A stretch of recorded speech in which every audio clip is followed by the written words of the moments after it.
I'm going to talk a little bit about what we mean by modern sport. Now, as a sociologist, and just due to my personal preference as well, I don't like getting caught up too much in definitional arguments, right? It doesn't really matter how we define a term. Rather, the term allows us to communicate certain things. Now, where I think it's useful to talk about modern sport and not just sport is that it helps us see shifts that occurred over time.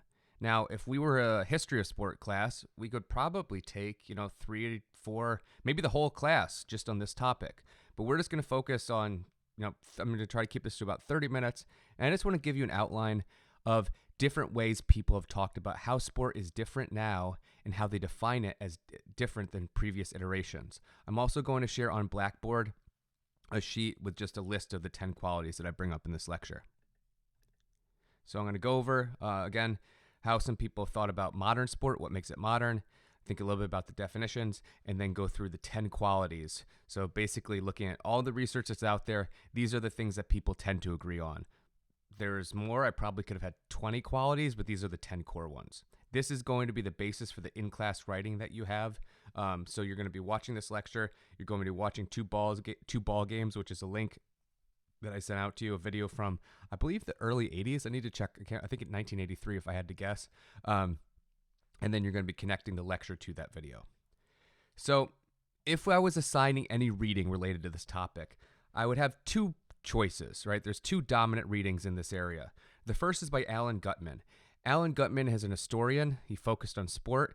And what he argues, as you can see in the title of his most famous book, is that what makes modern sport, what shifts sport from the traditional versions to the more recent ones, is an emphasis on measurement, right? So he uses examples from all these different sports, and he looks at how during the time of the Industrial Revolution, activities began to be measured and recorded more than ever before. You didn't simply run a race against another person and say, that is the fastest person in our town. Instead, you said, that's the fastest person in our town because they ran the race in this amount of time for that amount of distance, right? It doesn't even really matter who you're competing against. You're competing against the records. You're competing against other people. Or if you're looking at a sport, you're not just the best boxer in the town. Rather, this is your record. We're even going to measure how many minutes a round goes, right? So we know it took this many minutes in the round. That's the first round. That's the second round. Everything began to get measured.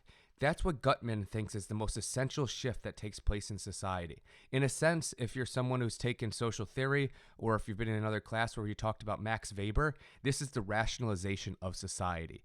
Everything must be understood through this logic. Everything must be recorded. This is what Gutman thinks is a key thing. The other thing Gutman provides us that's useful, particularly useful for you because you have to write this essay where you give your definition of sport.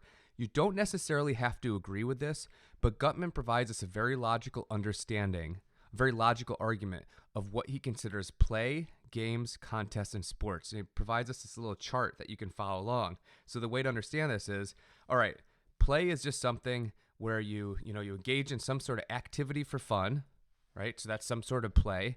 There could be a spontaneous play, which is something you just do without really thinking through. It just happens.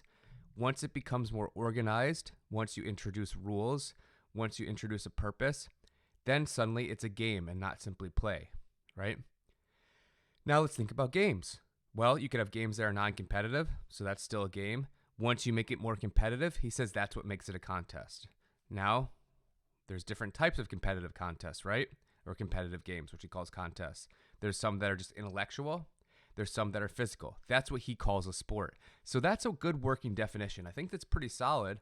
However, I'm hoping when you work through your essay, you think about things that might not fit perfectly in there. Video games have the term games in it, but we also call it esport for electronic sport, right? Does that change it? What counts as physical? What counts as competitive, right? So there's all these things that you want to tease out, but he provides us a pretty good working definition. The other person who I might assign, another big name if you're trying to think about what makes sport modern, is Eric Dunning.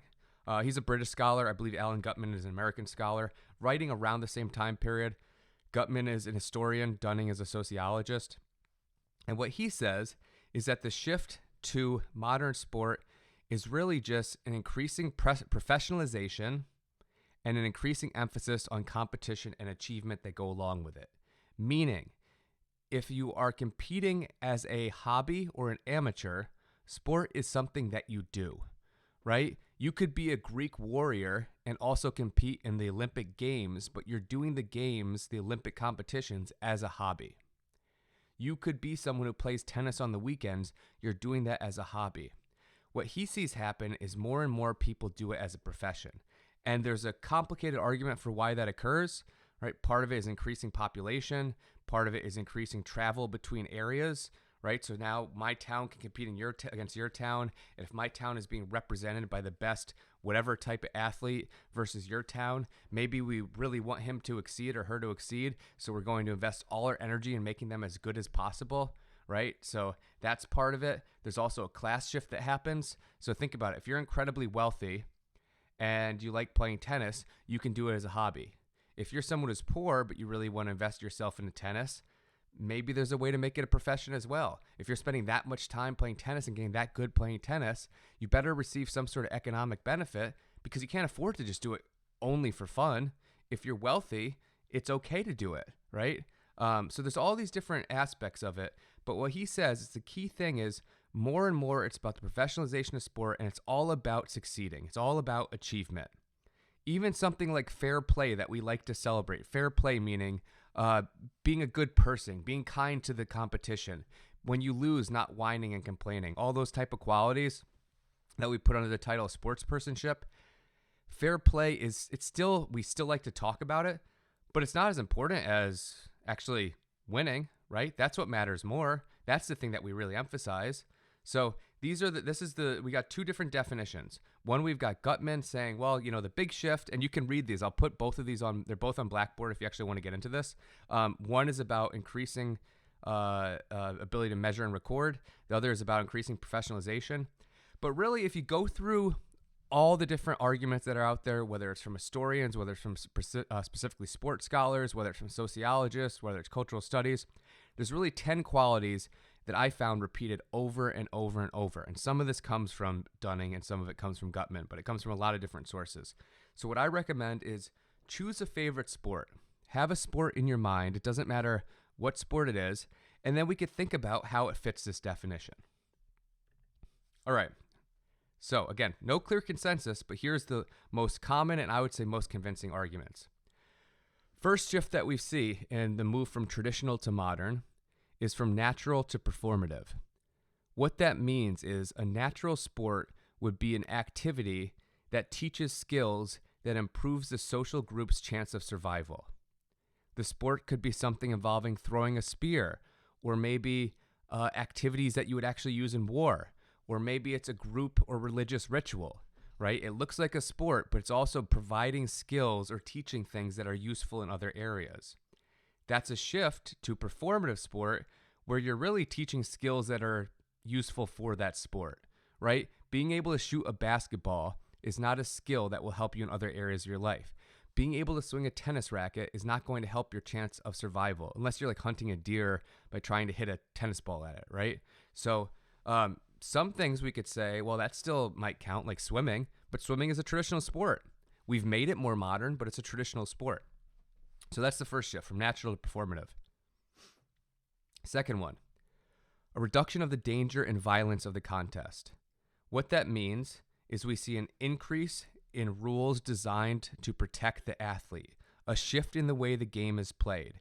It could be introducing a helmet. It could be introducing gloves. It could be introducing rounds. It could be introducing weight classes. It could be just making, in general, things more symbolic, right? Tennis is a more modern sport than boxing, right? You can see it moves away from the danger and violence of the contest. Even if you keep the same sport, it shifts as it gets more modern. Next aspect, more and more complex. If you look at the rule books of a sport now versus the rule books of a traditional sport, the modern one is going to be a lot longer. We've moved away from spontaneous play where people kind of just pick it up and figure out what's happening as they go along to very set regulations, and the regulations matter. You can't mess around with the size of the court. You can't mess around with the height of the net. You can't mess around with the length of the time. Those things are all set, And really, imagine trying to teach football is one of the most modern sports. Imagine taking a random person who's never seen football and has no idea about the game and trying to explain all the different aspects of it, right? It's incredibly complex. That indicates the shift from traditional to modern sport is the emphasis of rules or rule-bound utility over focusing on the more aesthetically pleasing and joyful and even communal aspects of the performance, right? The aesthetic, the things that look cool, that remains a positive characteristic, but only as a supplement to the goal of winning, right? Similarly, it goes back to that whole thing about fair play. That continues to be celebrated only if you're already winning, right? It's great to win and then show fair play. It's great to win and do it in an aesthetically pleasing manner. It's a lot cooler to have the very fancy play that results in the points. But if you have the fancy play and it doesn't result in winning, then you get kind of mocked and it's treated as playing the game incorrectly. So there's been this shift in emphasis on it's all about the rules, not the aesthetically pleasing qualities. Next thing, clear distinction between spectator and participant. This is hard to even imagine it not being this case, but sport has become this product for public spectacle and consumption, where athletes who train specifically for an event perform for an audience. This is what that Dunning argument was about in a lot of ways, right? That shift from amateurism to professionalism. It used to be you would show up at an event and people from the audience would play, and then they would go into the audience and you'd be involved and you wouldn't be involved. You wouldn't actually know who was going to compete that day. You never go, if you get tickets to go to a Buffalo Bills game, you know there's no chance that you're going to end up being part of the team, right? You are the spectator, they are the professionals. There's this clear divide. They engage in activities that you do not engage in. There's no doubt who is who. So that's the distinction between spectator and participant. It seems so obvious because we exist in the contemporary times. This was not always the case. The artificialization of the sports environment and the increased spatial confinement. This goes along with point 5 as well. So part of the shift away from traditional or folk sport is the gradual artificialization of the sporting environment. Now, what that means is there's a more increased spatial control. As you commodify sports, you have the field where things happen, right? It limits what the participants do and who they are. It standardizes the playing space, which we'll get into the next point. But then it also it makes it artificial in the sense that you know where the seats are, right? You know what the barriers are. This is where you can go as an audience. This is where you can go as a participant. Everything's clearly confined.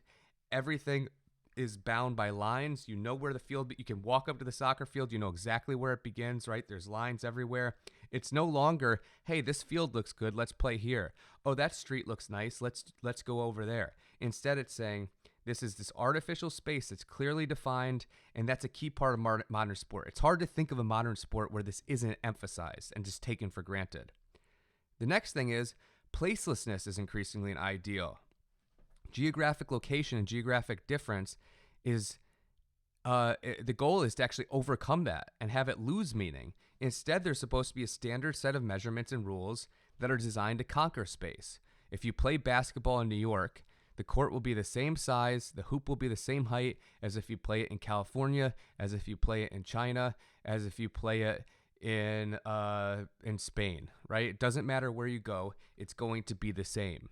Now, there might be some variations if you are playing baseball in the height of the wall, but even that's starting to disappear. If you look at old stadiums, there was more of a difference in the size of in the size of the how far you would actually have to hit it to hit a home run, or how high you would have to hit it to get over the wall. That's starting to change. In football, there used to be more variation between the quality of the grass. Now there's set standards. The point is, you can go to a new place, but it's supposed to feel the exact same.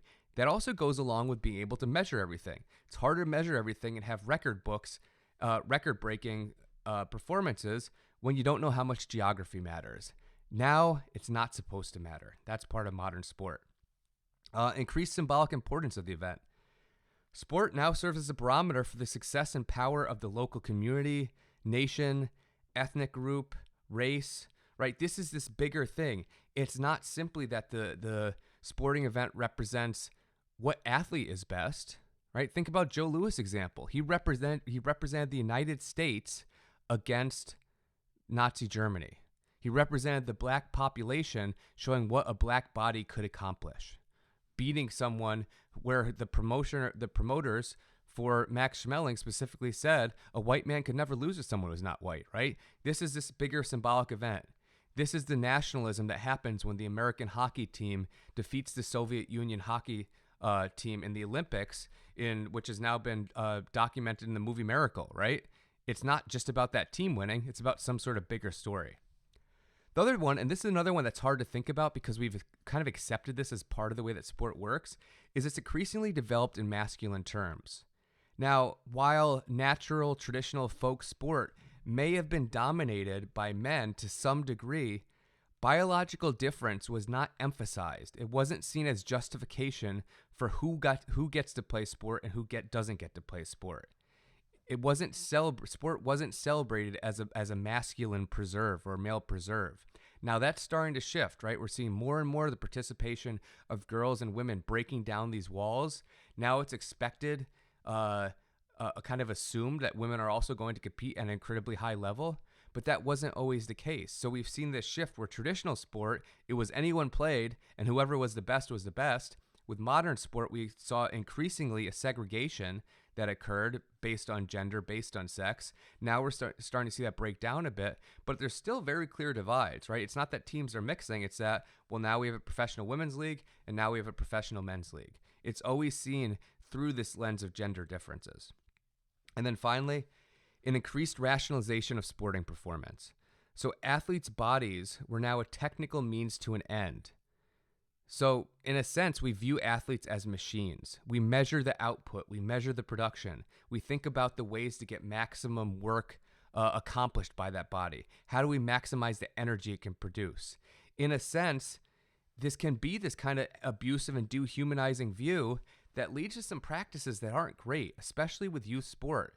We want to push people as hard as possible. And if you're viewing them as machines, if one machine starts to break down and can't handle the load of another machine, well, keep pushing. If that one breaks down, who cares? Because you have the other superior machine. I mean, think about what's happening in different sports leagues. There's this great story about the NBA recently, which looks at how sleep is monitored, how diet is monitored, how coaches pay attention to even breathing and do breathing exercises. Every little thing must be measured, controlled, and maximized. The athlete and the performance is seen through the lens of logic, seen through the lens of engineering, rather than something like art and play and joy. Now, we could see how David Foster Wallace actually captured a lot of this in his book, or in the excerpt that I gave you. We could probably work through most of those 10. You could think about which ones come to mind when you're thinking back to that reading. One of the ones that seems pretty evident to me, and I think he does a great job illustrating, is his critique of the way the tennis game is going, right? He looks at tennis in the 80s and people like McEnroe, and he enjoys the aesthetics of it. He thinks it's artistic how the point is constructed. Now we see increased rationalization, increased mechanization of the sporting performance, and players just hit as hard as possible, right? And they practice the same stroke over and over and over till they can maximize the pace, maximize the speed, maximize the efficiency. But is something potentially lost there as we move between focusing on aesthetics and joy to simply rules and winning over everything else? Is there anything lost? David Foster Wallace seems to think there is.